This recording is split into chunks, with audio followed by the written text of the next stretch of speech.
আজ আমি আপনাকে একটা ছোট্ট কাহিনী শোনাবো।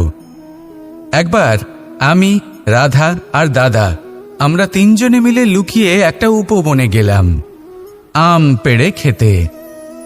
অনেক পরিশ্রম করে আমরা ওখানে পৌঁছলাম আর আমরা আশ্চর্যচকিত হয়ে গেলাম এটা দেখে যে এবার তো আম পাকেইনি। এবার দাদা কি করলেন, একটা আম পাড়লেন আর সেটা চাখলেন, আর উনি নিরাশ হয়ে পড়লেন। উনি বললেন যে এটা তো খুবই টক। তারপর রাধা একটা আম পাড়ল আর সেটা চেখে দেখল, আর রাধা উৎসাহিত হয়ে পড়ল। আমি রাধাকে জিজ্ঞেস করলাম, কি হয়েছে, তুমি এত উৎসাহিত কেন? তখন রাধা বলল যে এবার এত বেশি টক আম হয়েছে যে এগুলো দিয়ে আমরা আচার বানাবো। তাহলে দাদা ওখান থেকে বেরিয়ে গেলেন নিরাশ হয়ে এবং খালি হাতে। রাধাও ওখান থেকে বেরিয়ে গেল কিন্তু উৎসাহিত হয়ে, আর অনেকগুলো কাঁচা আম সাথে নিয়ে।